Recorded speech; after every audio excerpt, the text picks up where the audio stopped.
Hello guys, welcome back to the channel. तो आज हम बात करने जा रहे हैं ग्रीन मार्केटिंग के बारे में, जो कि एक बिल्कुल ही नया कॉन्सेप्ट है हमारी मार्केटिंग का। So before starting the video please subscribe the channel, it will take just a second. Okay, let's start. तो देखो, ग्रीन मार्केटिंग होती क्या है। Green marketing refers to the promotion and selling of products और services based on their environmental benefits. जब हम किसी product या सर्विसेज को उसके इन्वायरमेंटल बेनिफिट्स के बेसिस पर सेल करते हैं या प्रमोट करते हैं तो उसे हम ग्रीन मार्केटिंग कहते हैं। ठीक है। अगर किसी प्रोडक्ट में कोई ऐसी खूबी है जो कि हमारे वातावरण के लिए, एनवायरनमेंट के लिए फ़ायदेमंद है, या उसे बचाती है, प्रोटेक्ट करती है, ठीक है? तो उसे हम ग्रीन मार्केटिंग वाला प्रोडक्ट कहते हैं। और जो कंपनियाँ ग्रीन मार्केटिंग से जुड़ी हुई होती हैं, वो किस चीज़ पे फ़ोकस करते हैं? It focus on sustainability. सबसे पहले तो वो सस्टेनेबिलिटी पे फ़ोकस करते हैं। अब देखो, जिनको नहीं पता बता देती हूँ कि सस्टेनेबिलिटी क्या होती है। कि आप किसी भी रिसोर्सेज़ को इस तरीके से इस्तेमाल करें कि उसका जो है गलत तरीके से इस्तेमाल ना हो और वो फ्यूचर जनरेशन के लिए भी बची रहे। जैसे कि पेट्रोलियम बोलते हैं कि जो है हमारे पास लिमिटेड क्वांटिटी में है, तो उसको जो है ज़्यादा इस्तेमाल ना करें, गलत तरीके से इस्तेमाल ना करें, बिकॉज़ एक बार वो ख़त्म हो गया ना, तो फॉसिल से उसको दोबारा बनने में बहुत सालों लग जाते हैं। ओके, फिर ये जो कंपनीज़ होती हैं, इको फ्रेंडली प्रैक्टिसेज़ पे फ़ोकस करते हैं। इको फ्रेंडली प्रैक्टिसेज़ मतलब एक ऐसे बिज़नेस करो कि आपका जो मैन्युफैक्चरिंग करते वक़्त धुआँ ना निकले, प्लास्टिक या केमिकल वेस्ट ज़्यादा प्रोड्यूस ना हो, ठीक है? और reducing negative impact on the environment, और एनवायरनमेंट पे कुल मिलाकर के क्या करना है कि नेगेटिव इम्पैक्ट को है कम करना है आपको, ओके? ये जो कंपनीज़ होती हैं, companies that engage in green marketing emphasise किस चीज़ पे ज़्यादा ध्यान देती हैं? रिसाइकिल मटेरियल, कि ऐसे मटेरियल यूज़ करो जो कि रिसाइकिल हो सके, मतलब दोबारा से इस्तेमाल में लाए जा सके। ठीक है? प्लास्टिक की बोतल्स होती हैं, तो कबाड़े वाला लेके जाता है ना प्लास्टिक और आयरन वगैरह का जो सामान होता है, ताकि वो दोबारा कंपनीज़ में जा कर के रीयूज़ हो जाए आफ्टर क्लीनिंग। या फिर एनर्जी एफिशिएंसी हो जिनमें। एनर्जी एफिशिएंसी क्या होती है कि कम से कम रिसोर्सेज़ को खर्च करने पे ज़्यादा से ज़्यादा परफॉर्मेंस आपका जो प्रोडक्ट है वो दे। फॉर एग्ज़ाम्पल एसी होते हैं, रेफ्रिजरेटर होता है ना, कि 1 स्टार, 3 स्टार, 5 स्टार। तो 5 स्टार वाला तो कम से कम रिसोर्स लेगा, कम से कम बिजली खाएगा और ज़्यादा से ज़्यादा अच्छे तरीके से चलेगा। फिर आता है मिनिमल कार्बन फुटप्रिंट, जो कि यूज़ करते वक़्त सबसे कम कार्बन डाइऑक्साइड रिलीज़ करे, ओके? एंड एथिकल सोर्सिंग क्या होता है कि रीयूज़, रिसाइकल, रिप्रोड्यूस, इन सब चीज़ों में जो है अच्छे से हमारा एनवायरनमेंट फ्रेंडली हो, मतलब जो हमारा प्रोडक्ट है। अब यहाँ पे कुछ एग्जांपल ले लेते हैं कि जैसे कि कोलगेट पाल्मोलिव है, ये लोग क्या करते हैं कि जो ये लोग क्लेम करते हैं कि जो हमारे टूथपेस्ट है ना, वो रिसाइकल हो सकती है। तो ये एक तरीके से इको फ्रेंडली प्रोडक्ट है हमारा। एक बार मैं आगे बढ़ने से पहले दोबारा से आपको बता दूँ कि ग्रीन मार्केटिंग क्या होती है। इको फ्रेंडली या फिर एनवायरनमेंट फ्रेंडली जो हमारे प्रोडक्ट्स होते हैं, उनकी जब हम मार्केटिंग करते हैं, सेल करते हैं या प्रमोशन करते हैं, तो उसे हम ग्रीन मार्केटिंग कहते हैं। इसके कुछ एग्जांपल्स देख लेते हैं तो आपको अच्छे से समझ में आ जाएगा। जैसे कि टेस्ला है, टेस्ला क्या करता है, इलेक्ट्रिक व्हीकल्स को प्रमोट करता है। वो कहता है कि ये सस्टेनेबल अल्टरनेटिव है गैसोलीन कार्स का, ठीक है। फिर हमारा पैटागोनिया है, जो कि रिसाइकल मटेरियल्स को यूज़ करता है, प्रमोट करता है एथिकल मैन्युफैक्चरिंग के लिए। फिर हमारा आइकिया है, जो कि इन्वेस्ट करता है रिन्यूएबल एनर्जी में और सस्टेनेबल वुड सोर्सिंग में, ओके। रिन्यूएबल एनर्जी हमारी सोलर एनर्जी हो गई, बायो एनर्जी हो गई, थर्मल एनर्जी हो गई। फिर द बॉडी शॉप जो है बहुत ही बड़ी ब्रांड बन चुकी है आज। और इनकी खास बात क्या है कि क्रुएल्टी फ्री इंग्रेडिएंट्स यूज़ करते हैं और रिसाइक्लेबल इनकी पैकेजिंग होती है। फिर स्टारबक्स की खासियत ये है कि वो रीयूजेबल कप्स यूज़ करता है, जो कि प्लास्टिक वेट्स को रिड्यूस करते हैं। ओके, सो अब आपको ग्रीन मार्केटिंग समझ में आ गई होगी। नेक्स्ट स्टेप की तरफ बढ़ते हैं, जो कि है हमारे की फीचर्स। तो की फीचर्स क्या है हमारे इको फ्रेंडली प्रोडक्ट। ये जो प्रोडक्ट होते हैं ग्रीन मार्केटिंग के अंदर जितने भी लिस्टेड होते हैं, ये सारे के सारे बायोडिग्रेडेबल मटेरियल से होते हैं, ठीक है। क्योंकि इको फ्रेंडली का मतलब सबसे पहले तो हमारा बायोडिग्रेडेबल आता है या फिर रिसाइक्लेबल आता है। फिर सस्टेनेबल पैकेजिंग, इनकी जो पैकेजिंग होती है ना वो रिसाइक्लेबल होती है या कंपोस्टेबल मटेरियल, या तो उसको हम दोबारा यूज़ कर सकते हैं अगर वो प्लास्टिक की है तो, या फिर वो कंपोस्टेबल है, मतलब कि पूरी तरीके से डिग्रेड हो जाएगा, ठीक है। फिर आता है एनर्जी एफिशिएंसी, जो ये जो प्रोडक्ट्स होते हैं ना, ये कम से कम एनर्जी कंज्यूम करते हैं। रिड्यूस कार्बन फुटप्रिंट, वो कम एमिशन करते हैं, जैसे कि पेट्रोल, डीजल, सीएनजी, अलग-अलग चीज़ें हैं ना। पेट्रोल ज़्यादा जो है कार्बन एमिशन करता है, डीजल उससे कम करता है और सीएनजी बिल्कुल कम एमिशन करता है।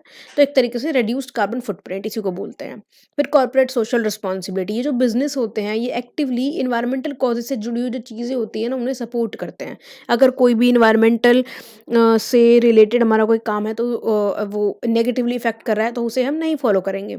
और अगर कोई भी ऐसी एक्टिविटी है तो उसमें बिज़नेस ज़रूर पार्टिसिपेट करेगा अगर वो ग्रीन मार्केटिंग से जुड़ा हुआ है तो। फिर आता है transparency and honesty, avoiding false claims और ग्रीन वॉशिंग। देखो, जो ग्रीन मार्केटिंग वाले बिज़नेस होते हैं ना, ये फॉल्स क्लेम्स को अवॉइड करते हैं। हाँ, ऐस जो चीज़ हमारा प्रोडक्ट कर ही नहीं सकता, वो चीज़ हम झूठ बोल के क्यों मार्केटिंग करें। अब कल को मैं बोल दूँ कि हमारी, हाँ, हमने नई स्कूटी लॉन्च करी है और ये जो पानी से चलती है, तो पानी से चल थोड़ी जाएगी, ठीक है? सो ऐसे क्लेम्स नहीं करने चाहिए। और ग्रीन वॉशिंग का मतलब क्या होता है? ऐसी गैसेज़ जो कि ग्रीन हाउस इफ़ेक्ट को कम करती हैं, उसे हम ग्रीन वॉशिंग कहते हैं। जबकि ऐसा कुछ रियलिटी में ज़्यादा मैटर करता नहीं है। मीन्स टू से ज़्यादातर प्रोडक्ट्स जो कि ग्रीन वॉशिंग का बोल करके प्रमोशन करवाते हैं, वो एक्चुअली में उतने इफ़ेक्टिव नहीं होते हैं। फिर आते हैं हमारे ग्रीन मार्केटिंग के टाइप्स। तो टाइप्स कौन से होते हैं? सबसे पहले ग्रीन प्रोडक्ट मार्केटिंग। ये इको फ्रेंडली प्रोडक्ट्स होते हैं, जैसे कि हमारी इलेक्ट्रिक कार हो गई, ऑर्गेनिक फूड हो गया या बायोडिग्रेडेबल पैकेजिंग हो गई। फिर आता है हमारा green pricing strategies. Green pricing क्या होती है? ऑफरिंग अफोर्डेबल सस्टेनेबल ऑप्शंस और प्रीमियम इको फ्रेंडली प्रोडक्ट। हम क्या करते हैं कि जो प्रीमियम इको फ्रेंडली प्रोडक्ट होते हैं ना, उनको सस्ते से सस्ते दामों पर ऑफर करते हैं कस्टमर्स को, ताकि हमारा इन्वायरमेंट भी सेफ हो जाए और कस्टमर को ऐसा ना लगे कि भाई मुझे प्रीमियम प्रोडक्ट खरीदने के लिए ज़्यादा पैसा स्पेंड करना पड़ता है। अब देखो आप नॉर्मली आप कंपेयर करोगे तो आपको ऑर्गेनिक वेजिटेबल्स होती है ना, वो थोड़ी सी कॉस्टली मिलती है नॉर्मल वेजिटेबल्स के कंपैरिजन में। तो फोकस क्या रहता है कंपनीज का कि वो उसको ना नॉर्मल प्राइसेस पे सेल करे, ताकि लोग उनको प्राइसेस ज़्यादा समझ के अवॉइड ना करें। फिर आता है ग्रीन एडवर्टाइजिंग। ग्रीन एडवर्टाइजिंग करते हैं कि हम promoting environmental benefits in marketing campaign, कि हमारे जो मार्केटिंग कैंपेन होंगे ना, उससे हम इन्वायरमेंटल बेनिफिट, कि हमारे इन्वायरमेंट से क्या हमें फ़ायदे होते हैं, अगर इन्वायरमेंट खराब रहेगा तो हमें क्या नुकसान होंगे, उस चीज़ के बारे में हम प्रमोशन करेंगे, ताकि लोगों में अवेयरनेस बढ़े और वो भी अपनी जिम्मेदारियों को समझें। फिर आता है सस्टेनेबल ब्रांडिंग। हम positioning a company as environmentally responsible, हम अपनी कंपनी को क्या करेंगे ब्रांडिंग में, उसको एक इन्वायरमेंटल रिस्पॉन्सिबल कंपनी के नाम से अनाउंस करेंगे, कि जो हमारी कंपनी है ना, वो पैराबेन फ्री प्रोडक्ट्स हैं, सल्फेट फ्री प्रोडक्ट्स हैं, केमिकल इमिशन नहीं करते हैं, ठीक है? कि वो इन्वायरमेंट को हर तरीके से सपोर्ट करते हैं इन अ गुड वे। फिर हमारा आता है ग्रीन लॉजिस्टिक्स एंड पैकेजिंग, कि हमारे जो मिनिमल पैकेजिंग यूज़ करेंगे हम, कम से कम प्लास्टिक का यूज़ करेंगे पैकेजिंग में, रिसाइक्लेबल मटेरियल, ऐसे मटेरियल यूज़ करेंगे जो दोबारा से काम में लिए जा सके, या फिर कार्बन न्यूट्रल शिपिंग हम करेंगे, कि इस तरीके शिपिंग हम करेंगे कि जो कार्बन एमिशन है ना, हमारी डिलीवरी के दौरान कम से कम हो या ज़ीरो हो। फिर आती है हमारी इंपॉर्टेंसेस, जैसे कि एनवायरमेंटल प्रोटेक्शन। ये जो प्रोडक्ट्स होते हैं, जो ग्रीन मार्केटिंग होती है, ये पोल्यूशन रिड्यूस करते हैं, ठीक है? ये कम से कम वेस्ट को प्रोड्यूस करते हैं और कार्बन फुटप्रिंट जो है कम रिलीज़ करते हैं। फिर आता है सस्टेनेबिलिटी। जो ग्रीन मार्केटिंग के प्रोडक्ट्स होते हैं, वो इंश्योर करते हैं कि हमारी बिज़नेस ग्रोथ जो है लंबे टाइम तक चलती रहे, और साथ ही साथ हम अपने रिसोर्सेज़ को भी प्रिज़र्व करके रखें, बचा करके रखें, उन्हें बर्बाद ना होने दें। फिर आता है ब्रांड रेपुटेशन। जो go green gain consumer trust होता है ना, वो कंपनीज़ जो है ना एक अच्छी रेपुटेशन क्लेम कर लेती हैं, ठीक है? गो ग्रीन गेन कस्टमर की, अगर आप ग्रीन की तरफ जाओगे तो आप कस्टमर का ट्रस्ट जो है जीत लोगे। ये हमारा नारा है, go green gain customer trust. फिर आता है कॉम्पिटिटिव एडवांटेजेस। जो हमारे इको कॉन्शियस कंज्यूमर्स होते हैं, जो कि इन्वायरमेंट की तरफ ज़्यादा ध्यान देते हैं, तो ऐसे कस्टमर्स ना तुरंत कंपनी की तरफ अट्रैक्ट हो जाते हैं, ठीक है? फिर आता है कॉस्ट सेविंग। जो एनर्जी एफिशिएंट प्रैक्टिसेस होती हैं, वो हमारे ऑपरेशनल कॉस्ट को घटा देती हैं, और इससे हमारा जो कॉस्ट घट जाएगा तो हम प्रॉफिट ज़्यादा क्लेम कर सकते हैं मार्केट में बने रहने के लिए। फिर नेक्स्ट टॉपिक हमारा आता है कि इसके बेनिफिट्स क्या मिलते हैं हमें, कि अट्रैक्ट इको कॉन्शियस कंज्यूमर्स। जैसा कि मैंने अभी बताया था कि जो कस्टमर सस्टेनेबल प्रोडक्ट्स को ज़्यादा प्रेफर करते हैं, जैसे कि paraben free, sulphate free, less carbon emission, तो ऐसे कंज्यूमर्स को हम जल्दी से जल्दी अपनी ब्रांड की तरफ जो है अट्रैक्ट कर सकते हैं। और गो ग्रीन बिजनेस जो होते हैं ना, उनको गवर्नमेंट की तरफ से बहुत सारी कंट्रीज़ में इंसेंटिव्स मिलते हैं, टैक्स बेनिफिट्स मिलते हैं, तो कुल मिला के उन्हें गवर्नमेंट का सपोर्ट रहता है। Long term cost efficiency. जो हमारे सस्टेनेबल प्रोसेसेस होते हैं, वो हमारे प्रोडक्शन कॉस्ट को भी कम करता है, और आपको पता है प्रोडक्शन कॉस्ट कम होगा तो आपका ओवरऑल कॉस्ट कम आएगा और आप अपना मार्जिन बढ़ा सकोगे। फिर आती है पॉजिटिव ब्रांड इमेज, कि अगर आप अपने कस्टमर्स का ट्रस्ट और उनकी लॉयल्टी गेन करना चाहते हो, बिल्डअप करना चाहते हो, तो green marketing is the best option in today's era, ठीक है? Because go green and claim your customers trust instantly. फिर हमारा लास्ट टॉपिक आता है चैलेंजेस क्या क्या हैं गो ग्रीन मार्केटिंग में। तो ग्रीन मार्केटिंग में सबसे बड़ा चैलेंज हमारा ये है कि हाई इनिशियल कॉस्ट। तो प्रोडक्शन कॉस्ट तो कम हो जाएगी, लेकिन शुरुआत में आपकी जो कॉस्ट होगी ना, इनिशियल कॉस्ट होगी सस्टेनेबल मटेरियल्स के लिए, वो एक्सपेंसिव हो सकती है, ठीक है? ऑर्गेनिक जो हमारा प्रोडक्ट होता है, फूड होता है, आपको पता है क्योंकि उसमें नेचुरल प्रोडक्ट्स यूज़ हो रहे हैं, तो वो थोड़ा कॉस्टली पड़ जाता है आपको। ग्रीन वॉशिंग रिस्क होता है। मिसलीडिंग जो क्लेम्स होते हैं ना, वो कंपनी के रेपुटेशन को डैमेज कर सकते हैं। जैसा कि मैंने बताया था, बहुत सारी कंपनीज क्लेम करती हैं कि उनका जो प्रोडक्ट है वो ग्रीन वॉशिंग प्रमोट कर रहा है, जबकि ऐसा कुछ होता नहीं है, ठीक है?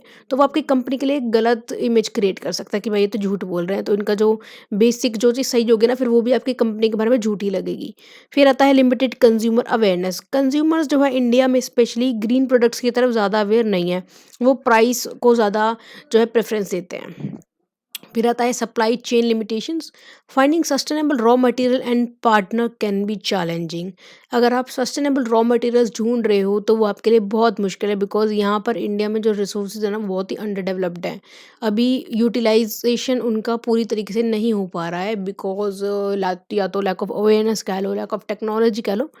तो यहाँ पर इंडिया में जो चेन है वो बहुत लिमिटेड है, तो इसलिए जो प्राइस एंड कॉस्ट है वो आपको बहुत ज़्यादा परेशान कर सकती है।